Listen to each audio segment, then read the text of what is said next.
It's Wednesday. We're here. We are. They're going to cut all of these jokes. I don't know. I think they're going to fly. You think they're going to work? Yeah, I got a good feeling. Chris Christie, do you see this? Oh, at yeah. the Mets game? Yeah, booed at a Mets game. For catching a ball. Yeah, man. He is not well liked. Yeah, I'd say in Jersey, like, this is the closest we could to electing Tony Soprano as governor. Yeah. OJ, you see that? Yeah. Oh, Parole. boy. I know. He's not looking good. Yeah, no. He looks like a guy who's holding a secret. Our prison system is it's doing its job. It is not a pleasant looking place to stay. No. Yeah. Looks like he drowned. He looks like a drowned version of OJ. Yeah. I hope they don't cut that one. I think it's a good joke. That one will stay. It'll stay. Yeah. This is a big show. We got Carl Banks here. Yeah, man, this is huge. Giants legend. Big Blue Wrecking Crew. Yeah, man. This is what it's all about. Hell yeah, dude. Sitting down with family, friends. Yeah, just talking. Just talking. Around the dinner table. Carl Banks, baby. People talking sports.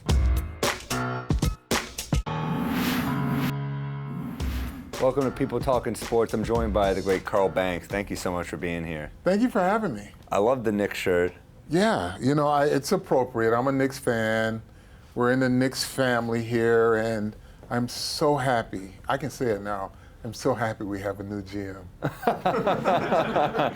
You can say it, but they're still terrified of it, so they're not going to use it. Listen, we live in fear. Wait, at least I actually feel like there's a guy that's going to commit to the process. The general rule of thumb in business as well as sports, when you rebuild, you don't get rid of the best parts. You build upon the parts you have, and then you transition the pieces you don't want out. I kind of learned that from Bill Parcells. Yeah, the big tuna. He was your coach. Tuna, yeah.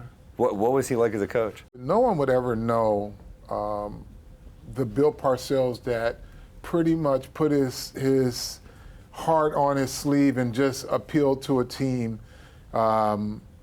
His second year as head coach, which was my rookie year, I think he was under the gun. I think they were so bad his first year.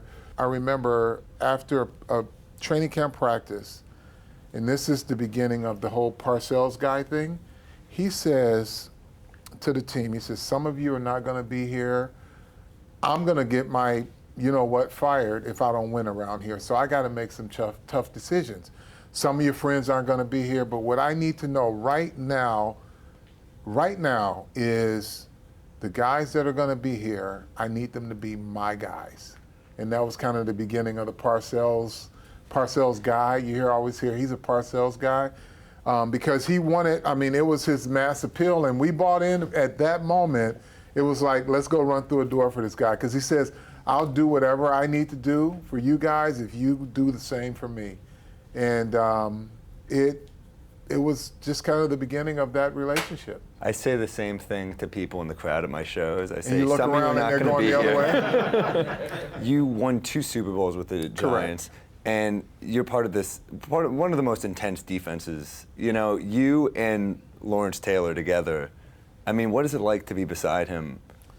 Well, it's a different experience. No, really it is. Yeah. Like, we're getting ready to play the Washington Redskins, and we were in a different era in sports, so it was the 80s, okay? So let's just preface it. Nightlife was a little different in the 80s, okay? That's how you know you're going to get a good story. Yeah. But, Lawrence, there were certain nights of the week that he would go out, and sometimes he'd show up late, right? We go through our morning meetings, Lawrence isn't there, right?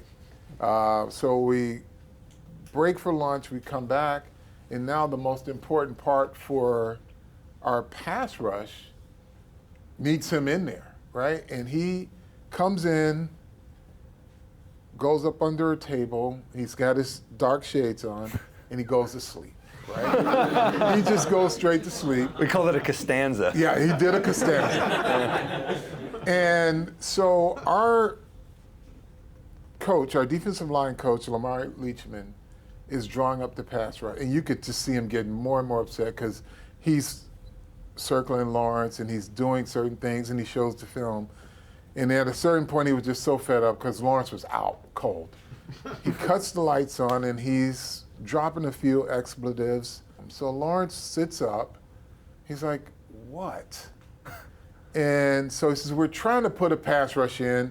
You would think you would be awake for this. So Lawrence says, okay, just cut the film on.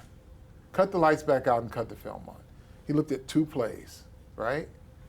Got up, took the chalk, drew up our entire pass rush scheme for the game. We didn't have anything else other than what he drew up, worked to perfection. But the thing about it, he drew it up after watching 2 plays, went back under the table and went to sleep. Unbelievable. Yeah. I mean, so he was kind of a fashionable guy. I mean, he's got the. Did you pick out his earrings ever? No, but I think he had a dorm room chic fashion, but the guy that never went to class kind of fashion, but he kind of just. That's like the nicest way to take someone down a peg. Well, put it this way. Again, I must preface this by saying we lived a different life in the 80s, okay?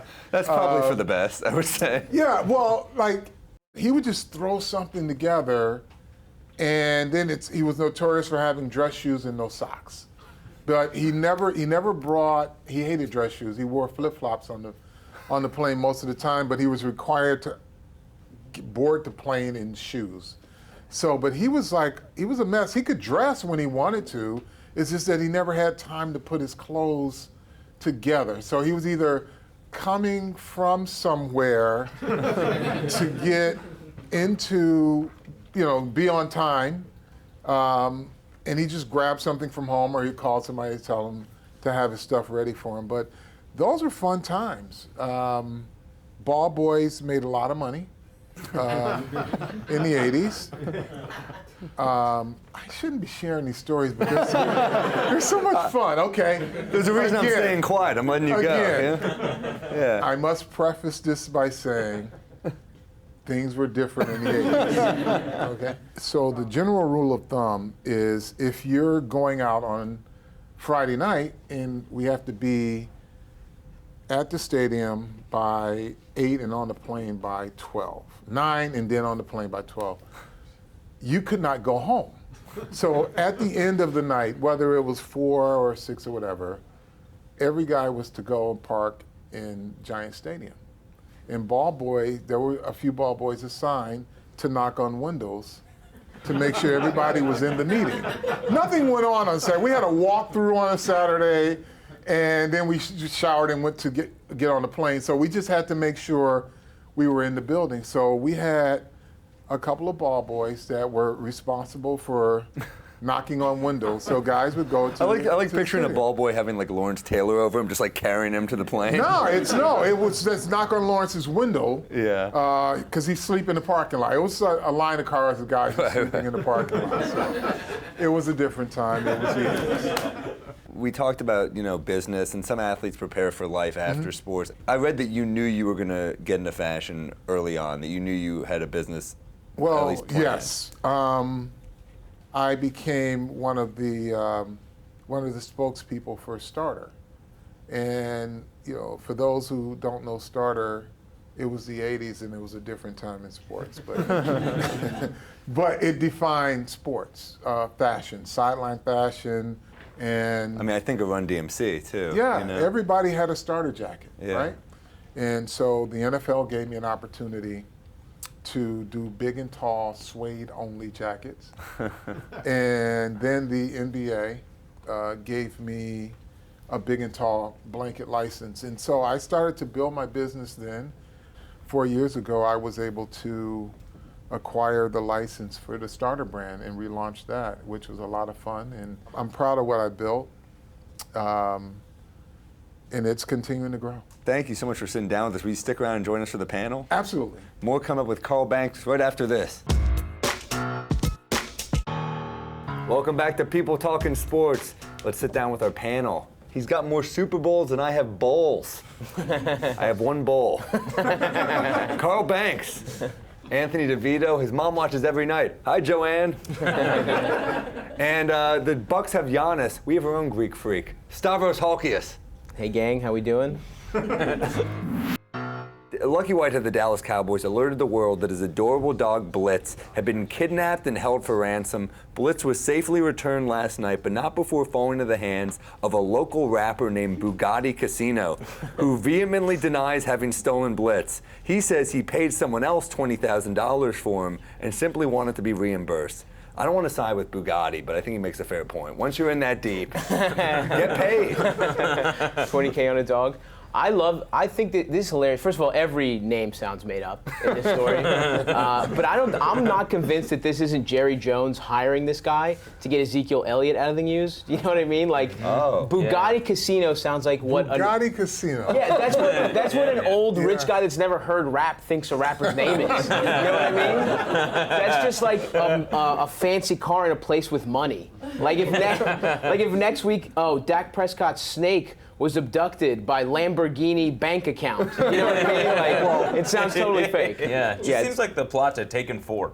Yeah, the direct-to-DVD. That's we lost Liam Neeson. Yeah, we're down to dogs now. Taken, the pit bull. Yeah, it's. I heard that OJ got the book rights. Did you hear that? Oh. Yeah, it's. I didn't steal the dog, but if I did, this is how I would have done it.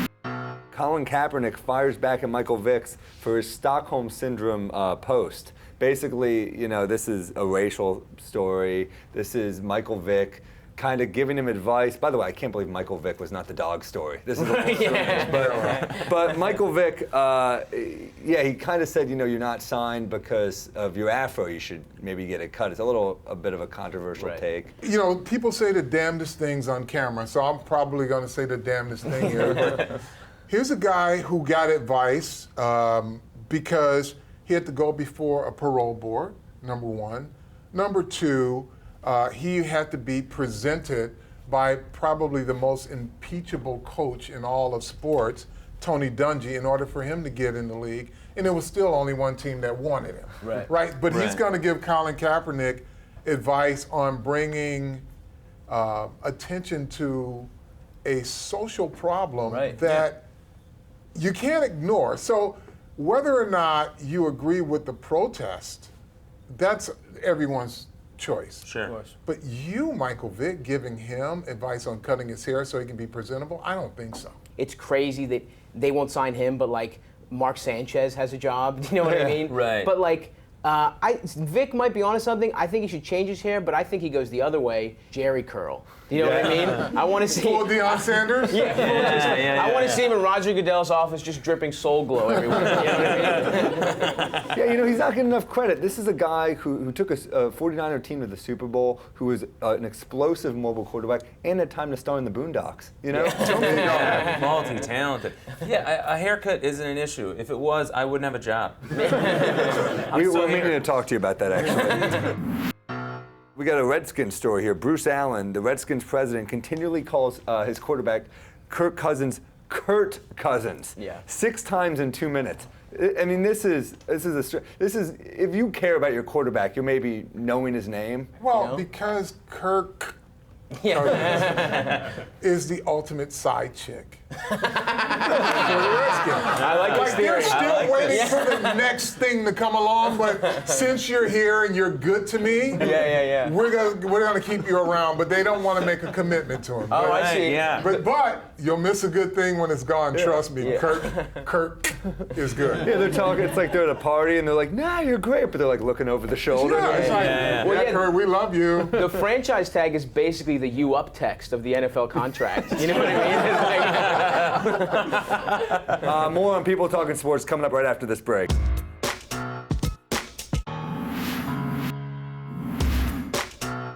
We're back on People Talking Sports.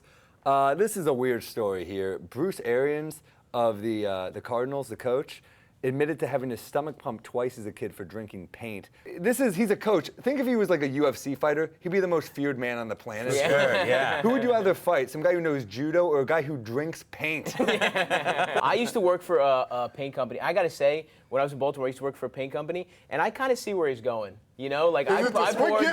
gets It's you the smell? It's not. No, the smell. Absolutely not Is the it smell. the texture? It What is just it? looks creamy and there was a I can see that. there was a Here's the cappuccino. question. There was a cappuccino color that I want to just put a straw in and just go to town. But, okay, so if you had paint, as we know it, paint, and spray paint that you can inhale, which one would it be? Paint. Get a spoon in Paint, there and paint. go crazy. Spray paint does nothing for me. You know? Does nothing for you? absolutely You're not not. spraying the right paint. No, I'm sorry. Have you ever tagged the subway?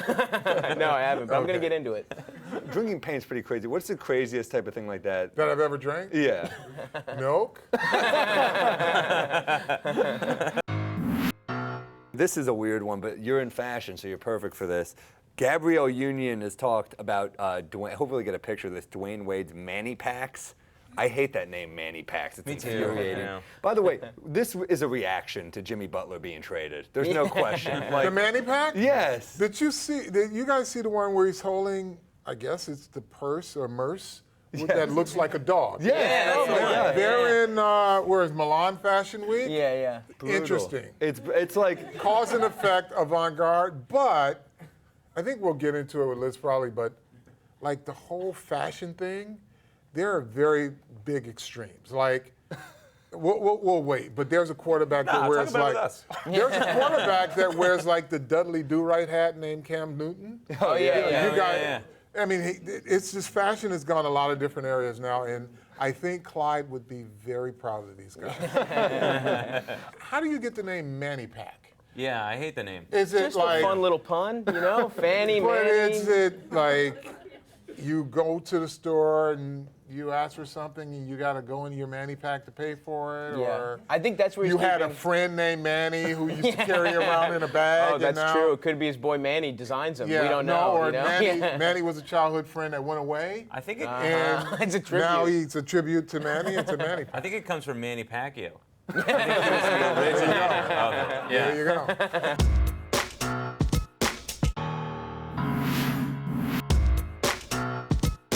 And we're back with the list with Liz Gonzalez. It's the worst dress this week, right? Worst dress. Before we go into the worst dress, let's go into the best dressed. You work in fashion, Carl. I mean, we have our very own special model, Stavy Baby.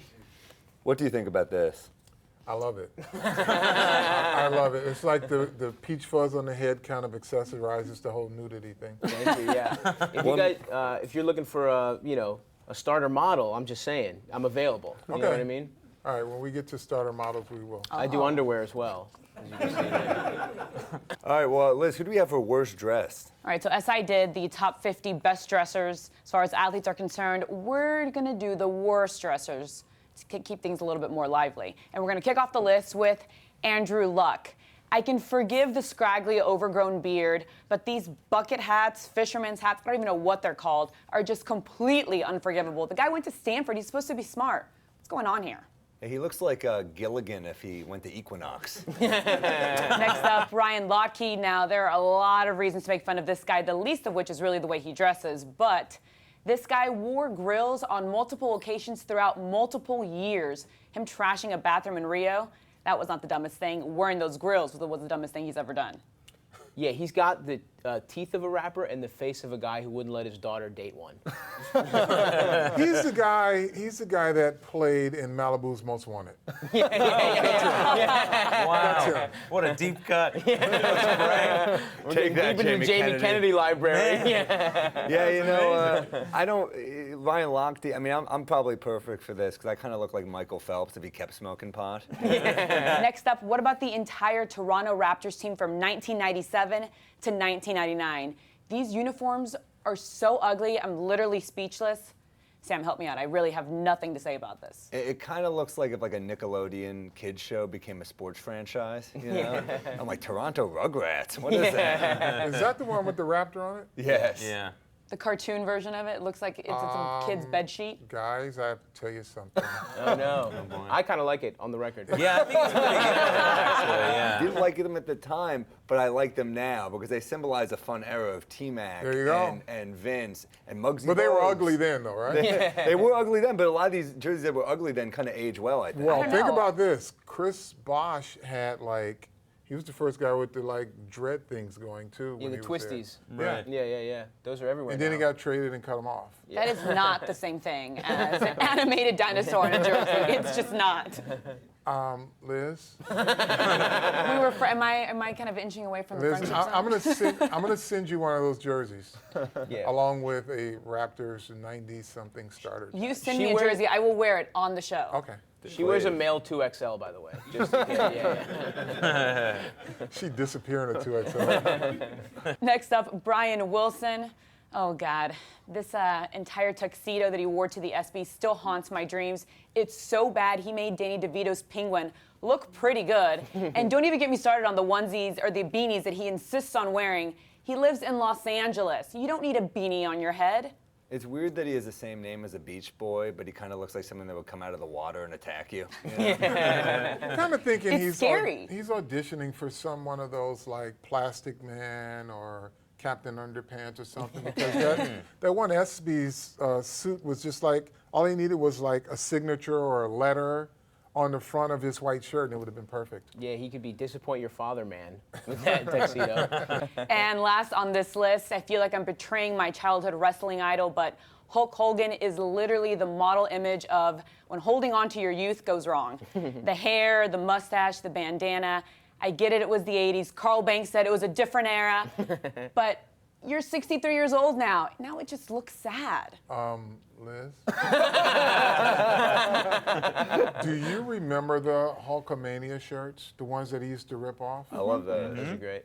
Just saying. Oh man. Those But are great. independently, Kids love the independently. 80s. I'm just saying. When he was in court for the case and he had the black bandana on. It's like the black bandana is for court appearances and funerals. That's what I do. Well, that was another segment of the list. Liz Gonzalez, thank you so much.